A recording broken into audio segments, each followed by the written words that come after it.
Kamusta mga kamay? Sa video natin ngayon, ang pag-usapan natin ay kung paano kumopi ng reference sa ating smartphone. Tutorial na rin to kung paano mag-drawing ng freehand dahil hindi natin to gagamitan ng grid lines. So madaming paraan para mag-freehand. Pero ang ipapakita ko ngayon ay yung madalas kong ginagawa para na rin to sa mga beginners dahil mas madali itong masundan. Simulan na natin. Gamit ang 3H na lapis at Canson sketchpad, kukopyahin natin yung reference na to sa ating cellphone o smartphone. Inuuna kong gawin ay yung panlabas na shape ng mismong reference natin.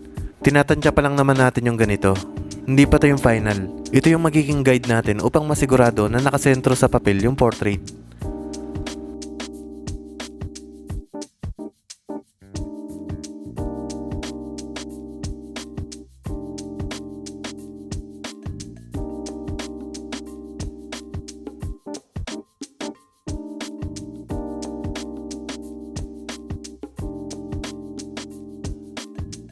At pag nagawa na natin to, ito na din yung magiging simula natin sa pagtansya naman ng mga parts ng muka.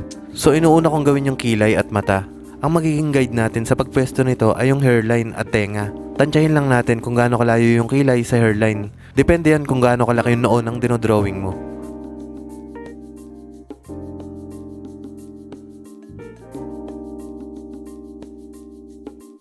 Ipantay lang natin sa tenga kung nasaan yung kilay at mata. Ang isa pang technique sa pagdrawing ng freehand ay gamitin natin yung mga shadows na nakikita natin sa reference. Gamitin natin to bilang guide papunta sa ibang parts.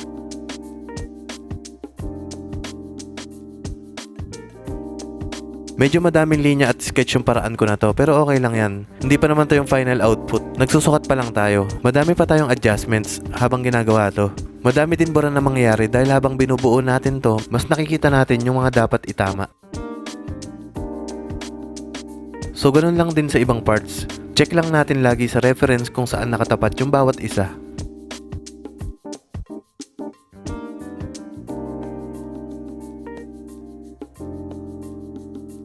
Lagi natin tatandaan mga kamay, minsan hindi 100% accurate na makukuha mo sa freehand yung tamang proportion, lalo na kung baguhan ka pa lang. Pero kung matagal mo lang ginagawa to at ito na yung nakasanayan mo, syempre mas magiging mataas yung porsyento na magiging accurate to. Experience lang talaga yung puhunan. Tulad ng sabi ko kanina mga kamay, madaming ibang paraan para mag-freehand. Merong gumagamit ng basic shapes, merong nagsusukat gamit ang daliri o lapis o kahit anong pahaba na gamit. Meron namang dire-diretsong guhit agad. Ito yung mga mamaw sa freehand.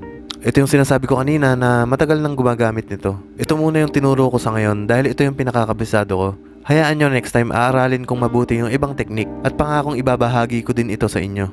Hindi na ako masyadong dadaldal para makapag-focus kayo. Panoorin nyo lang mga kamay.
So ito, patapos na tayo mga kamay.